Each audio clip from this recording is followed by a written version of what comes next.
이 시간 하나님께서 우리에게 주신 말씀은요, 사무엘상 2장 18절에서요 21절까지의 말씀입니다. 사무엘상 2장입니다. 제가 가지고 있는 성경책으로는요, 구약성경 411쪽입니다. 사무엘상 2장 18절에서요 21절까지의 말씀, 제가 가지고 있는 성경책으로는요, 구약성경 411쪽입니다.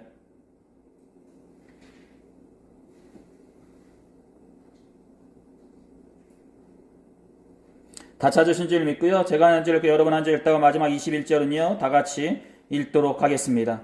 사무엘은 어렸을 때에 세마포 예봇을 입고 여호와 앞에 섬겼더라.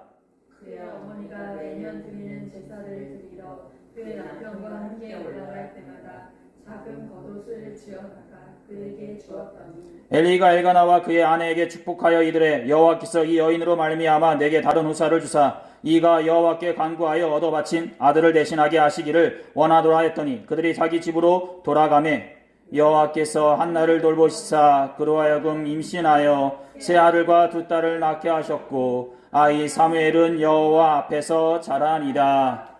아멘. 오늘은 여러분들과 사무엘을 섬긴 한나라는 제목으로 다 같이 하나님의 말씀 나누도록 하겠습니다. 우리 말씀 나누기 전에 앞뒤 좌우로 마음과 정성을 모아서요, 예수님의 이름으로 축복의 인사 나누도록 하겠습니다. 예수님의 이름으로 사랑하고 축복합니다. 예수님의 이름으로 사랑하고 축복합니다. 말씀 나누도록 하겠습니다.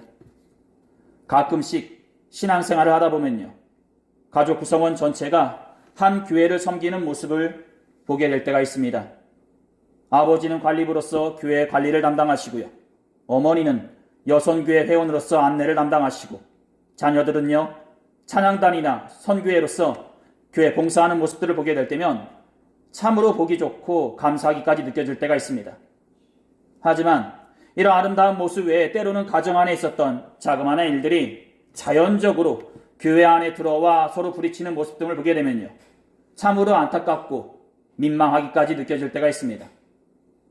단적인 예로요, 제가 수련목 전도사 시절 섬기는 교회에서 어떤 일이 있었냐면요, 아내 되시는 권사님은 재정부실에서 교회 재정을 담당하시고요, 남편 되시는 분은 장로님으로서 교회 여러모로 봉사를 하시는 분이셨는데, 어느 날 우연찮게 사무실 안에 있다 밖에 나가게 되었는데, 글쎄 그 두 분이서 교회 문 앞에서 가정적인 말씀을 나누시다가 갑자기 목소리가 높아지시면서 남편 되시는 장로님께서 화를 내시는 것이었습니다. 순간 분위기가 싸늘해지고요, 제가 있어야 할 장소가 아닌 것 같아 급히 그 장소를 피해간 적이 있었는데, 이렇듯 때로는 한 가족 전체가 한 교회를 섬기면서 본이 되는 모습도 보여지게 되지만, 때로는 서로가 너무나 잘 알고 편하기에 자연적으로 가정과 교회의 경계가 없는 상태에서 장소와 그 직분을 불문하고 대할 때도 있다는 것입니다. 그렇습니다. 그래서인지 몰라도 제가 당시 섬기는 교회 담임 목사님께서는요, 아무리 친한 지인이나 친척 관계라 해도 교회 안에서는 이름과 함께 꼭 직분을 부르라고 말씀하셨는지 모르겠습니다.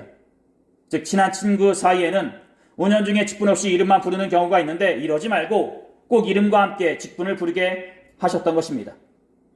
그렇습니다. 이는 어떻게 보면 당연한 얘기일 수 있는데요, 이런 당연한 행동을 안 하기에 시키시는 것이었습니다. 즉 아무리 친한 지인이라도 교회 오게 되면요, 누구누구 집사, 누구누구 권사라고 얘기해야 되는데, 세상적으로 누구누구씨, 누구누구 엄마라고 얘기하다가 갑자기 교회 와서 누구누구 권사, 누구누구 집사라고 얘기하니까 이를 어색하게 여겨 직분을 안 부르게 되니까 성부의 차원에서 꼭 직분을 부르게 하셨던 것입니다. 이는 어떤 분에게는요, 친한 사이이기에 더 정감 있고 친근감의 표시로 직분을 빼고 이름만 부를 수 있지 않냐라고 말씀하시는 분이 계실지도 모르겠습니다. 하지만 우리가 생각해 보아야 할 것은요, 우리가 어색하다고 직분 대신 이름만 부르게 되면 우리의 마음속에도 그 사람이 하나님의 사람인 성도로서 보여지기보다 동네의 지인이나 그저 가까운 친구처럼 보여진다는 것입니다. 그러기에 애초부터 그런 마음을 없애기 위해, 그리고 하나님의 사람으로서 서로 섬기고 바라보기 위해 성도 또는 직분을 붙이라고 말씀하셨던 것입니다. 사랑하는 성도 여러분, 이는 한편으로 이렇게 바라볼 수도 있을 것입니다. 우리가 친한 사람일수록 더 그리스도인으로서, 더 성도로서 보기보다 그저 가까운 지인이나 가족으로서 보게 된다는 것입니다. 그렇습니다. 그래서인지 몰라도 예수님께서도 당신의 고향에서 그만큼의 능력을 행사하지 못하셨는지 모릅니다. 즉 예수님이 하나님의 아들로서 능력과 기적을 행사하지 못하신 것이 아니라 예수님을 하나님의 아들로서 보기보다 목수의 아들로서 보기 때문에 고향 사람들이 예수님의 기적을 체험할 수 없었다는 것입니다. 그렇습니다. 사랑하는 성도 여러분, 우리가 친하다고 하여 우리의 가족을, 우리의 지인들을 하나님의 사람으로서 보기보다 그저 친한 동료나 이웃, 혈연으로 묶여진 가족으로서만 보게 된다면 우리는 서로에게 선한 영향력을 끼치기가 어렵고요. 또한 은혜의 통로로서 서로에게 은혜의 영향을 끼치기가 어렵다는 것입니다. 왜냐하면 아무리 선한 말씀과 행동으로 행한다 해도 그 사람은 하나님의 사람보다는 친한 지인이나 가족으로밖에 보여지지 않기 때문입니다. 그런 측면에서요, 오늘 우리에게 주어진 본문의 말씀을 보게 되면요, 그야말로 한나의 모습은 우리에게 본이 되는 모습을 보여준다 볼 수 있을 것입니다.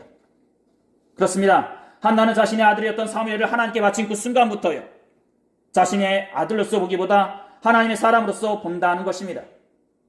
그리고 그 하나님의 사람으로서 그녀는 사무엘을 섬긴다는 것입니다. 오늘 본문 18절부터 19절까지의 말씀입니다. 사무엘은 어렸을 때에 세마포 예봇을 입고 여호와 앞에서 섬겼더라. 그의 어머니가 매년 드리는 제사를 드리러 그의 남편과 함께 올라갈 때마다 작은 겉옷을 지어다가 그에게 주었더니, 그렇습니다. 사무엘은 한나의 서원대로 졌을 때자마자 성전에 맡겨져 하나님의 사람으로서 살아가게 되고요, 어렸을 때부터 성전에서 맡겨진 일을 하게 된다는 것입니다. 본문에서 세마포 예봇을 입고 여호와 앞에서 섬겼다라는 것은요, 그가 더 이상 누군가의 아들로서 있는 것이 아니라 하나님의 사람으로서 세워져 있다는 것을 말해준다 볼 수 있을 것입니다. 즉 이제는 한나의 아들이 아닌 하나님의 사람으로서 그의 위치가 바뀌어졌다는 것입니다. 그리고 이런 모습은요, 현재 우리에게 이런 가르침을 준다 볼 수 있을 것입니다. 즉 우리 또한 예수 그리스도를 영접하고 성도라는 이름을 얻은 그 순간부터 세상의 사람이 아닌 하나님의 사람으로서 그 위치가 바뀌어졌다는 것입니다. 그렇습니다. 사랑하는 성도 여러분, 우리에게 아무리 친한 지인이나 가족이다 해도 예수 그리스도를 영접하고 그 예수 그리스도를 고백한 그 순간부터 그는 더 이상 세상적인 지인이나 혈연으로 묶여진 가족 안에 머무르는 존재가 아니라 하나님 안에서 다시 태어난 하나님의 사람인 것입니다.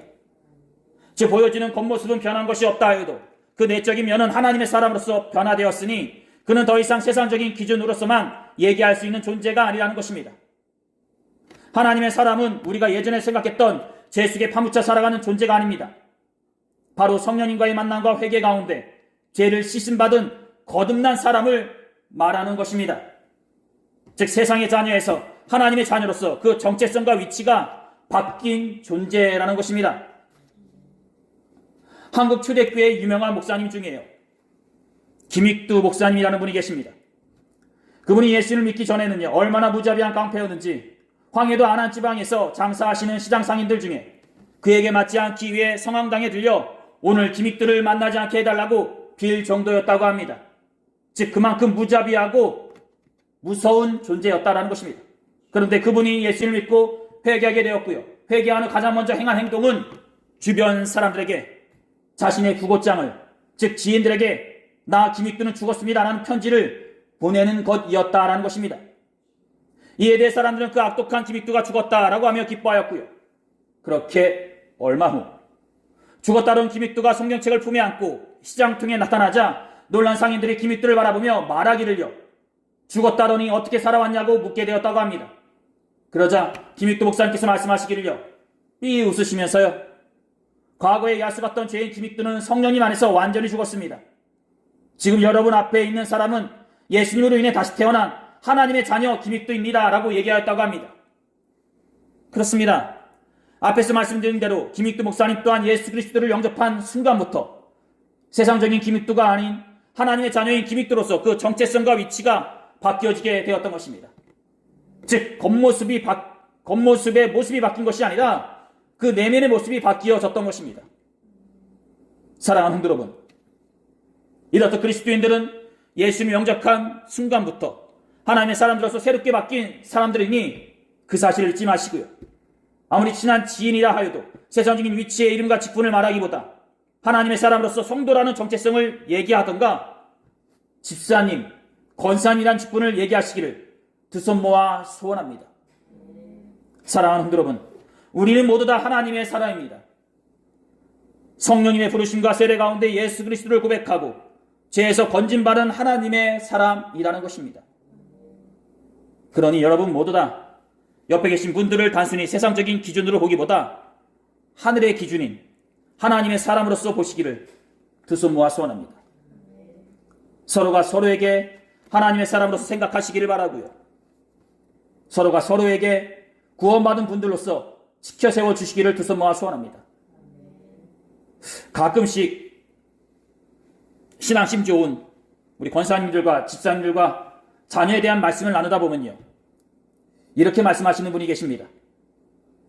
내 자녀는, 내 남편은, 내 가족은 하나님의 것입니다. 하나님께 내어 맡겼습니다. 라고 말씀을 들을 때가 있습니다. 즉 내가 낳은 내 자녀에게 내 마음대로 움직이고 이끄는 것이 아니라 하나님께서 주신 자녀이기에 하나님께서 키우시고 하나님께서 이끄시고 하나님의 것이라는 것입니다.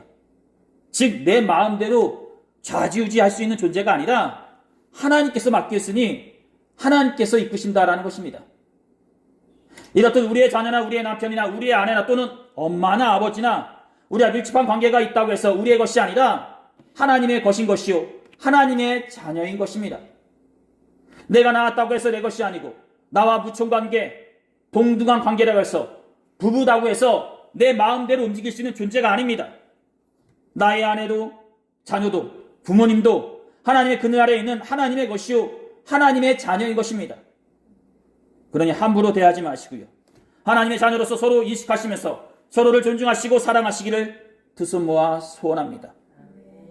또한 앞서 말씀드린 대로 19절에 나와있듯이요, 한나는 매년 성전에 올라갈 때마다 작은 겉옷을 지어다가 사무엘에게 주었다라고 하였는데요, 이는 바로 한나가 사무엘을 하나님의 사람 또는 하나님의 일꾼으로서 생각하여 하나님을 섬기는 그 마음으로 사무엘을 섬겼다는 것을 말해준다 볼 수 있을 것입니다.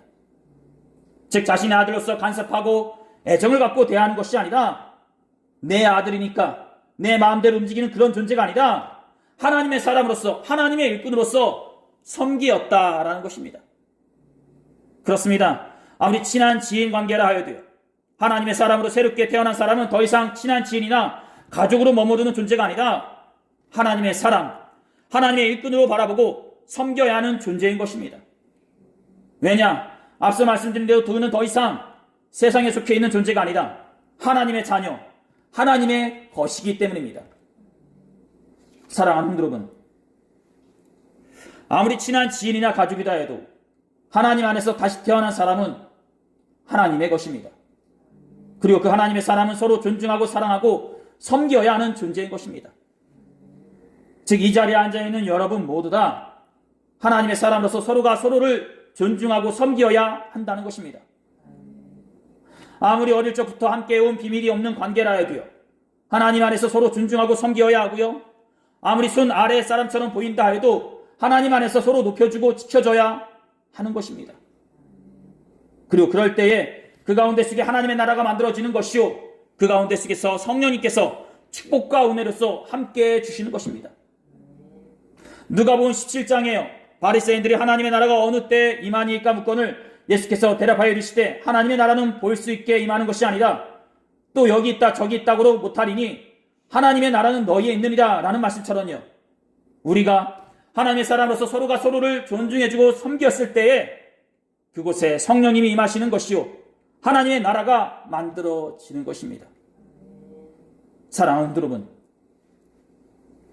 서원을 지킨 한나에게 하나님께서는 엘리를 통해 축복의 기도를 드리게 하시고요, 또한 그 축복의 기도로서 한나는 사무엘 외에 세 아들과 두 딸을 얻게 됩니다.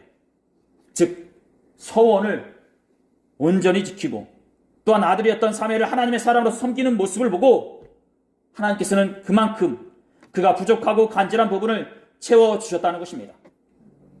사랑하는 성도 여러분, 아무리 친한 지인이나 가족이다 해도 하나님의 사람으로서 섬기시기를 두 손 모아 소원합니다. 즉 세상적인 기준으로 정으로 섬기시지 마시고요, 하나님의 것으로서 하나님의 사람들로서 섬기시기를 두 손 모아 소원합니다. 한나가 사무엘을 섬겼던 것처럼요, 그리고 예수께서 당신의 제자들의 발을 씻기시고 섬기셨던 것처럼 우리를 또한 그렇게 하나님의 사람들로서 서로가 서로를 섬기시기를 소원합니다. 그러면 하나님께서 여러분들의 부족한 부분을 채워주시고 축복 가운데 거하게 해주실 것입니다. 오늘 하나님께서 우리들의 주신 말씀 여기까지입니다. 기도하시겠습니다. 귀하시고 복되신 우리 하나님 아버지, 오늘 우리는 사무엘을 섬기는 한나의 모습을 통해 아무리 가족이다 해도 하나님께 바쳐진 하나님의 사람들은 서로 섬겨야 한다는 것을 배웠습니다. 이렇듯 우리 또한 가족이기에 지인이기에 섬기는 것이 아니라 하나님의 사람들로서 섬기게 하시고 하나님의 사람들로서 서로를 인정해주는 하늘의 백성들로서 있게 하여 주시옵소서. 우리가 서로가 서로를 하나님의 사람들로서 보게 하시고 하나님의 사람들로서 잘못된 것을 가리게 하시고 하나님의 사람들로서 존중하고 품게 하여 주시옵소서. 그러므로 우리 가운데 하나님의 나라와 성령님의 임하심이 보여지게 하여 주시옵소서. 오늘도 이 시간 하나님의 전에서 하나님의 사람들로서 함께 해주심을 감사함을 드리며 이 모든 기도를 우리 주 예수 그리스도의 이름으로 간절히 기도 드렸사옵나이다. 아멘.